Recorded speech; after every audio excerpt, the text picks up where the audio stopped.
The man had no name worth saying anymore.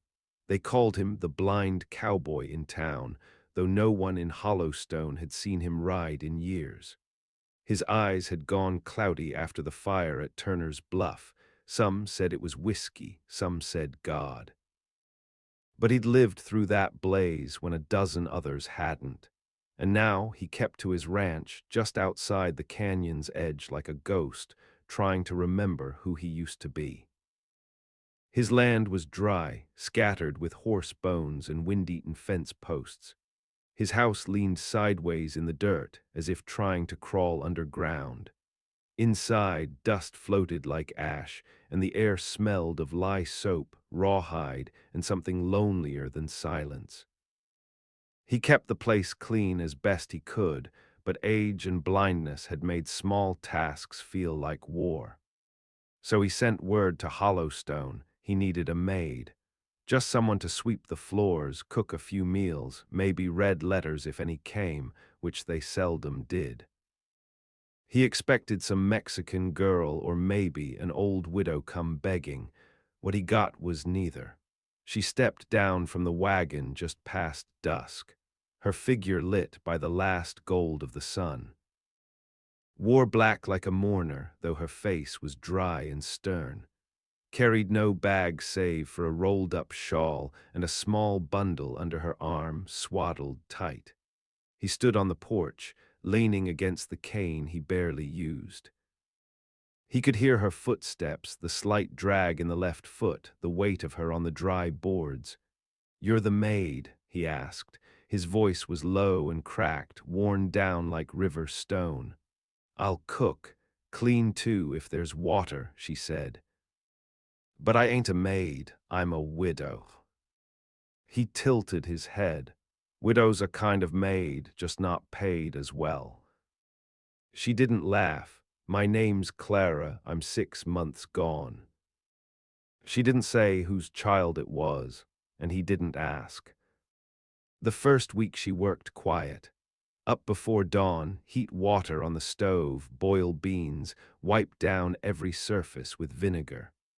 She brought a sharpness with her, like she'd been through worse than hard living and come out the other side willing to bleed again. The cowboy noticed it in her silences, how her hands paused when touching the empty cradle he kept in the back room, a relic from a time he never spoke of. He didn't ask her why she'd come so far from town to raise a child in a place with no fence and no prayers. He figured the world had shoved her out, same as it had him.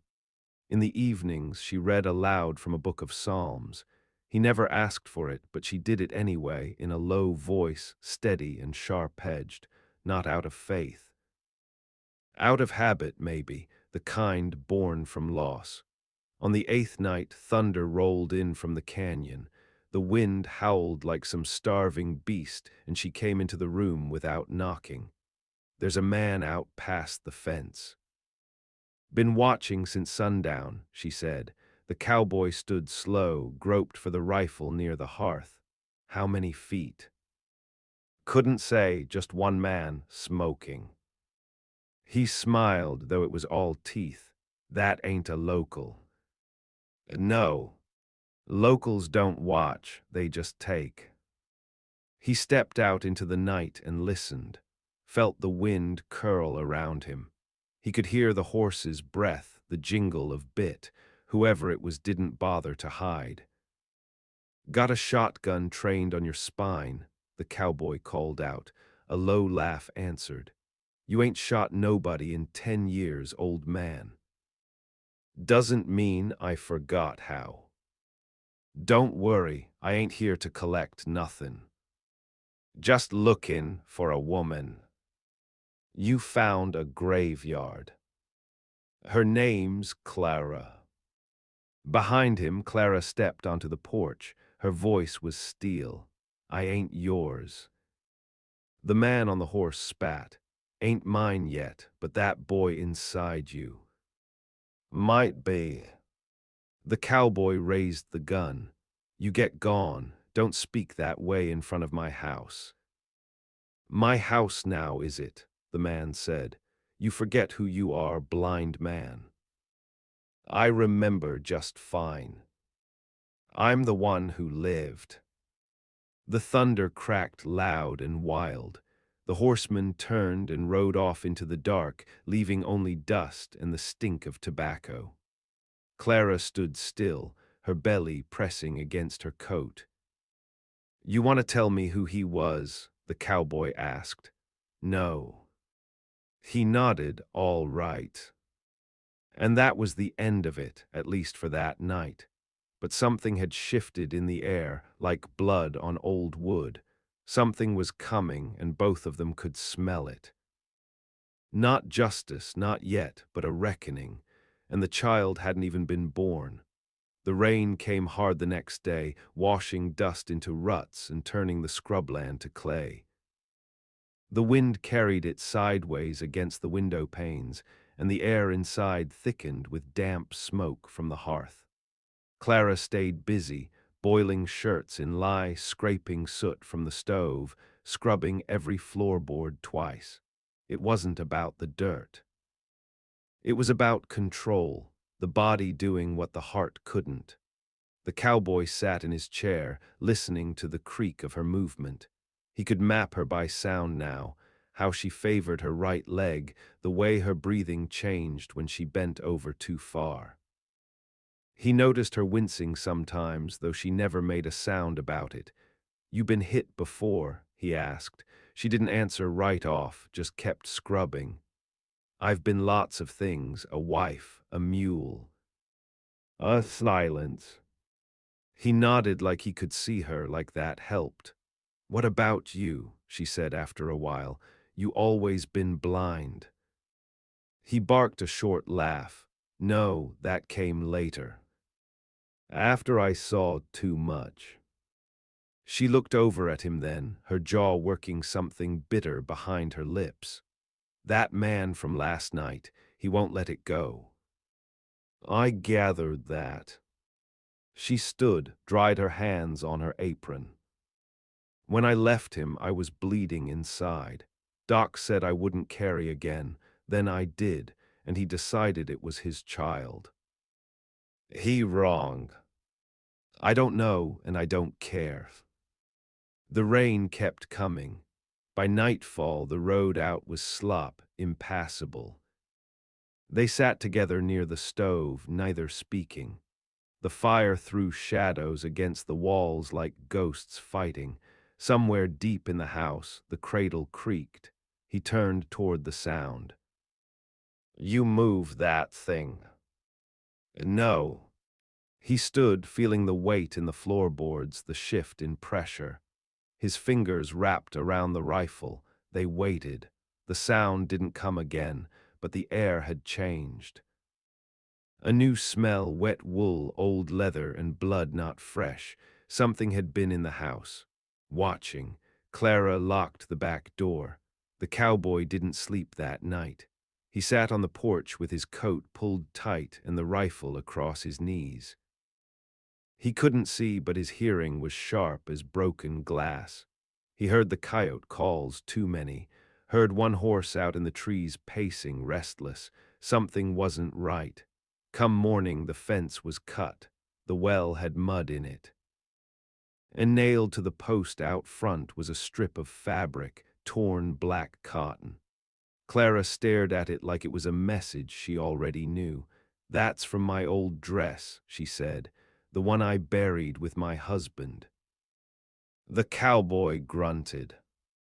"Then someone's digging in places best left closed."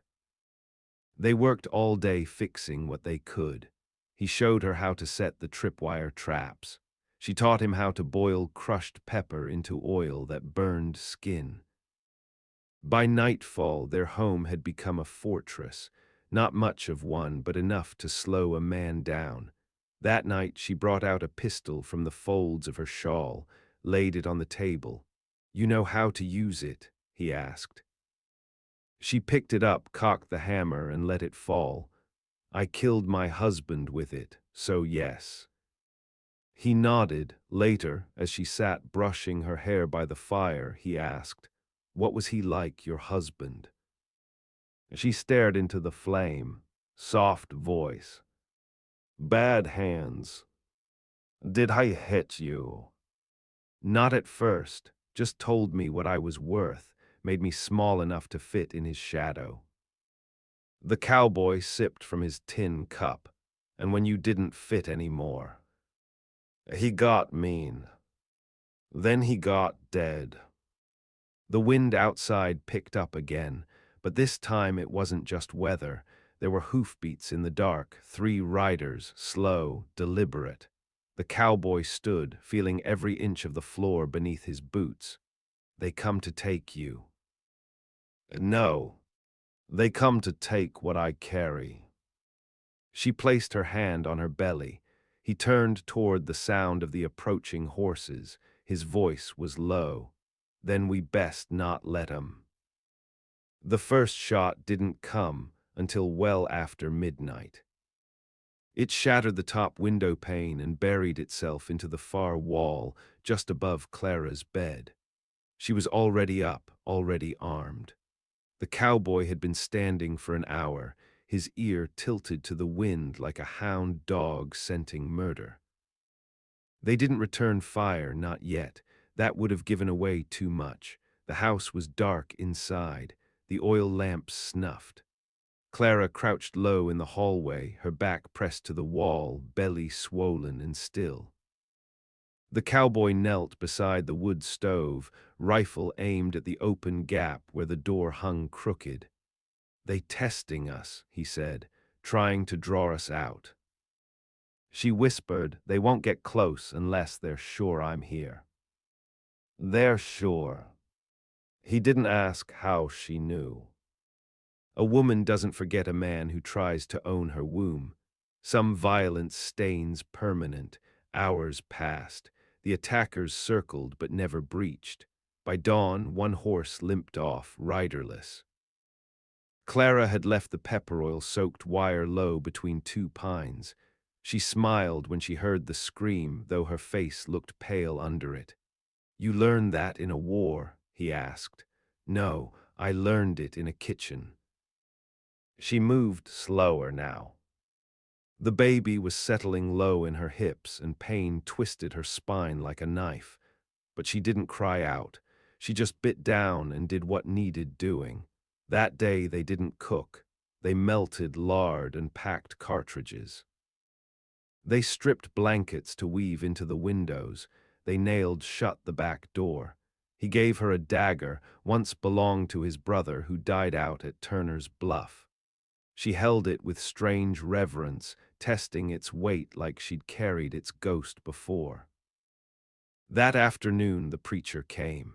He was alone, rode a white mule and wore a brown coat so worn it had holes at both elbows.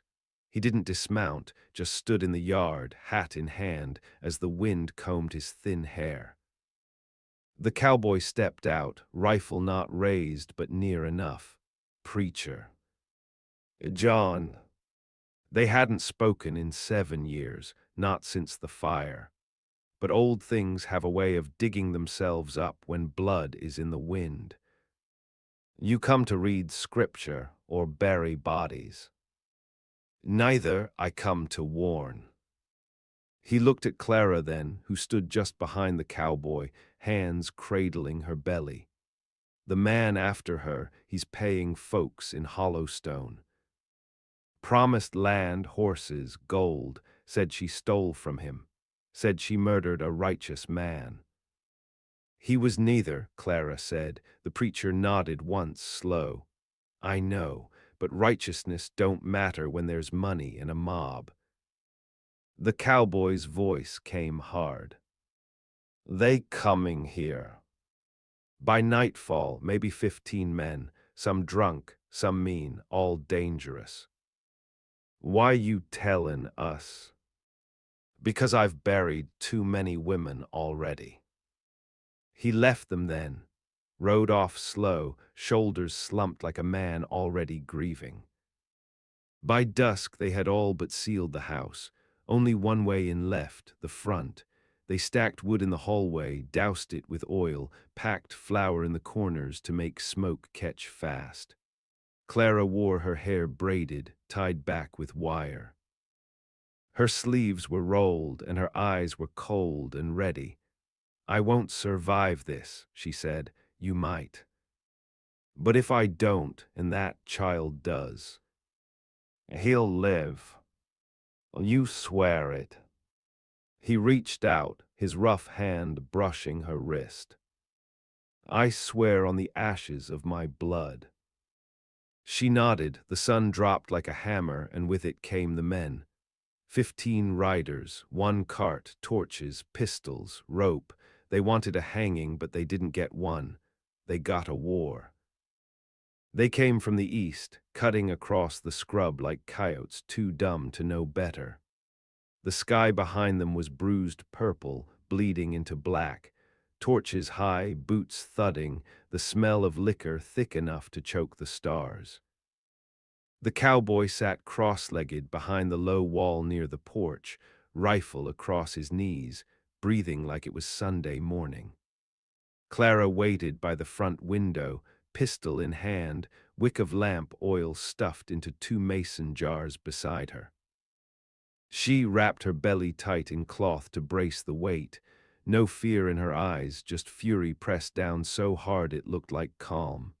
At first the men shouted, called her a whore, a thief, a killer, told her to come out and they'd be kind. She didn't answer, then came the threats. They listed the things they'd do to her, to the baby, called her belly cursed, said they'd tear it from her like rot from a tree. Still she stayed quiet. The cowboy's voice rose into the dark, "Go home. You're chasing a lie told by a man who couldn't keep her." Laughter from the dark. "We don't care what's true, blind man. We care what he's paying." And then the shooting started. The first man stepped into the yard and dropped before he reached the gate. Clara had the pistol leveled through the hole in the shutter, the glass already gone. 1 shot, neck high. The man gurgled and clawed the dirt. A second tried the left side, triggered the wire trap. Pepper oil caught his eyes, and he screamed so loud the others froze. The cowboy waited for sound, then took out the third. Rifle round to the gut, right where his belt buckle gleamed. They kept coming, not all at once. Pairs, then singles, drunk bravery, no tactics. Clara moved room to room, keeping low. She shot a fourth through the kitchen wall, knew the angle from memory. Knew the wood was soft enough to let a bullet through. The fire was saved for last.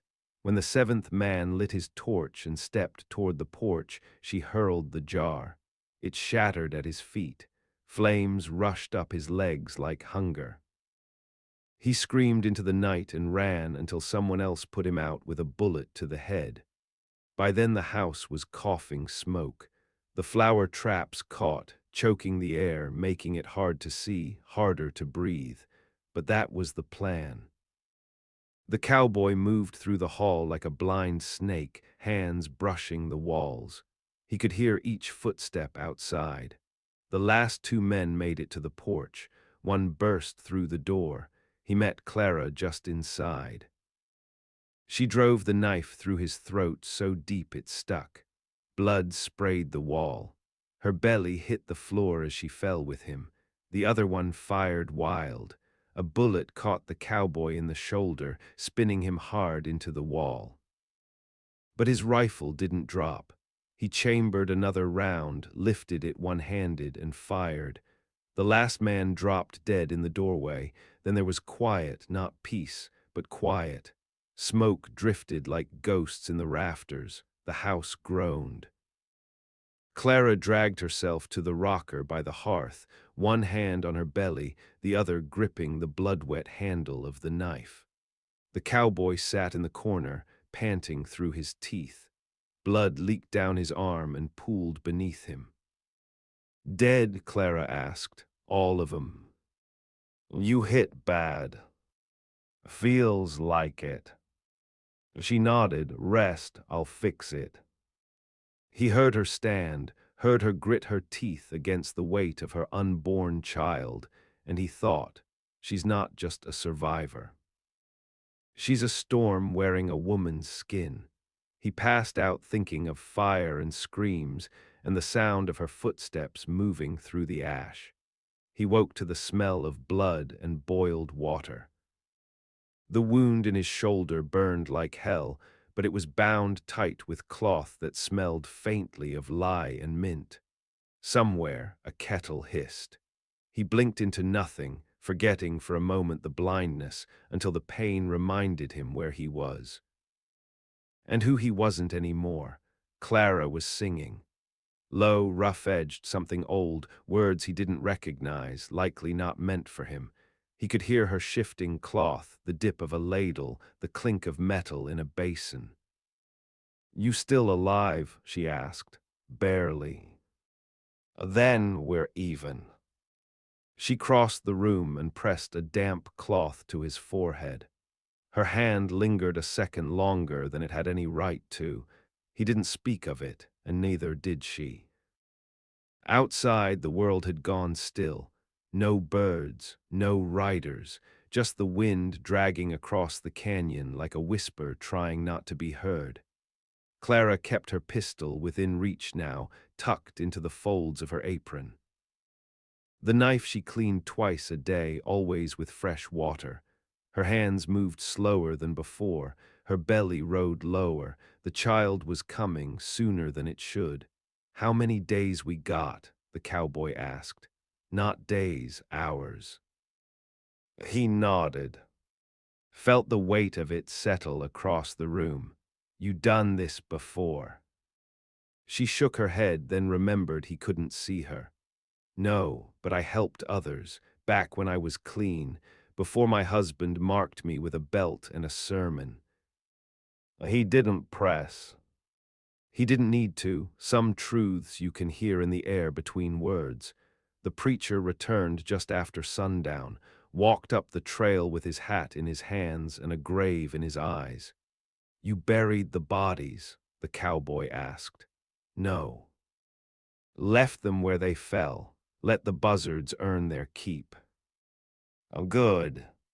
The preacher looked at Clara, at the tension in her jaw, the way her arms curled around her middle like armor. "You ready?" "As I'll ever be." He nodded. "I'll stay. Help where I can." She hesitated. "You ever midwifed before?" "I've read scripture beside dying girls. That's close enough." By nightfall, the labor began. The pain came in waves, pulling Clara under, leaving her breathless. She didn't scream. Not once, just bit into a strip of leather and kept her eyes locked on the rafters. The cowboy lay in the other room, shoulder bleeding through the bandage, fingers twitching every time she groaned. He wanted to go to her, say something worth the weight of the moment, but his legs wouldn't carry him, and words were brittle things when life was cracking open in the room beside you. Hours passed. Blood soaked the sheets. The preacher prayed soft under his breath, wiped sweat from Clara's brow, held her hand as she clenched her teeth so hard a molar cracked. The child came into the world long after midnight, not crying, wheezing, blue around the lips. The preacher worked quick, faster than he looked, tied the cord, cleared the lungs, wrapped the boy in the cowboy's old coat. "Breath in now," he said. "Barely, but he is." Clara lay back hollow-eyed, her face wet with tears she hadn't noticed. "Let me see him," she whispered. The preacher placed the boy in her arms.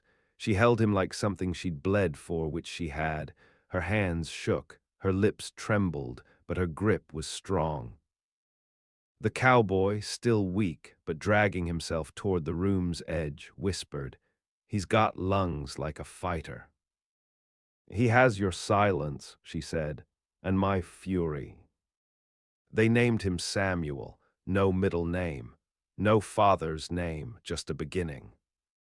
And in the quiet that followed, they sat together, Clara, the cowboy, the preacher, and the child who carried what little future the world had left. But the fire wasn't done burning yet, and someone still had to answer for the men they sent. The bodies were gone by morning, not buried, taken. Dragged off in the night, their trails streaking through the dust like bloody brush strokes. No vultures circled, no crows, just silence. The preacher said nothing, but he looked west toward Hollowstone and crossed himself 3 times. "They don't leave their own behind," Clara muttered, still pale, cradling Samuel to her chest. She sat by the open window, the breeze crawling in like a warning. The child suckled, slow, fragile but stubborn, eyes shut tight. She hadn't slept, not really. Her face had the drawn, gray cast of someone hovering between this world and the next, but her hands were steady. The cowboy sat wrapped in a blanket beside the stove, shoulder stiff, bandage yellow with seeped blood. He cleaned his rifle piece by piece, each motion slow, deliberate. "They'll come again," he said, "not drunk this time." "Not dumb." The preacher nodded. This wasn't a mob, it was a message. Clara's voice was hollow. "Then let's send one back." She didn't wait for a vote. That evening she packed what little she could carry: salt, dried beans, clean rags, the pistol, and the child strapped close to her chest. She wore the black shawl again, though now it bore a tear from shoulder to hip, like a scar. The preacher watched her cinch a knife to her thigh. "You sure you want to ride?" She looked up. "I don't want to." "I have to." The cowboy turned his head toward her. "You walk into Hollowstone, it's not just your blood they'll want." "I'm not going to Hollowstone," she said. "Not yet. I'm going to Blacktail Ridge." Even the preacher flinched at that name. "That's where his men came from," she added. "That's where the bastard lives, the one who thinks my womb belongs to him." The cowboy exhaled slow. "You'll need help." "You're not coming." "Didn't say I was. But I know someone meaner than me." His name was Hatch, used to ride for the Confederacy, lost half his face to a bayonet and the other half to whiskey, lived in a burned-out mill 3 ridges east, shot at clouds when he got bored. The cowboy sent the preacher to fetch him. By the time they returned, Hatch was already loaded up, long gun, 2 pistols, a bag full of bones he called dice. His left eye was glass. His right looked like a bullet scar grown teeth. He took one look at Clara and spat. "You're the reason half Hollowstone's on fire." She didn't blink, not yet. He grinned, showing blackened teeth. "I'll ride." They left that night, Clara, Hatch, and the preacher. The cowboy stayed behind with the child, arms still useless, but eyes sharp to every sound. He kept Samuel in a sling across his chest, rifle by the door, knife in the table. He didn't expect mercy. He expected visitors. Clara rode through the canyon under a sky sharp with stars. The preacher beside her, murmuring psalms he didn't believe in anymore. Hatch led the way, chewing dried bark and humming murder ballads. Blacktail Ridge wasn't a town. It was a wound that never closed. Rusted wagons, pitched tents, miners too broke to leave, whores too tired to fake joy. And at the top of the hill, a house with fresh paint, white curtains, and a porch too clean. He lived there, Reuben Cade. The man who claimed Clara's unborn as his own, who hired others to take her back like stolen property. He came from river money, oil money, liked his women barefoot and bled dry. He was sitting with a bottle and a woman on each knee when Hatch fired a warning shot through the parlor window. Screams, shattered glass, panic. Clara kicked in the front door. Reuben stood, mouth wide. "You come to die, Clara." She raised the pistol. "No, I came to show you what that feels like." He laughed. "You don't have the guts." So she shot him, once in the thigh, once in the chest. He dropped like something unstrung. The women screamed. Hatch held them at bay. The preacher stood by the doorway, lips pressed to prayer, though no words came. Clara walked up, pressed the muzzle to Reuben's temple. He whimpered, "You need me. You need a name for that bastard child." She lined in. "He's already got one, and it ain't yours." She pulled the trigger, the pistol clicked, empty. She stared at it, then dropped it, turned, and left him there bleeding, sobbing, ruined. She didn't need to kill him. He'd never walk again. He'd never breathe easy, and worst of all, he'd have to live with the fact she spared him. That was the kind of wound that didn't heal. By morning, they rode back through the canyon, but home was already changing, smoke in the sky. Boot prints around the well, and a message scrawled in ash on the side of the house. "You took what was mine." The cowboy stood over the message, one hand on the rifle, the other cradling the child who whimpered against his chest.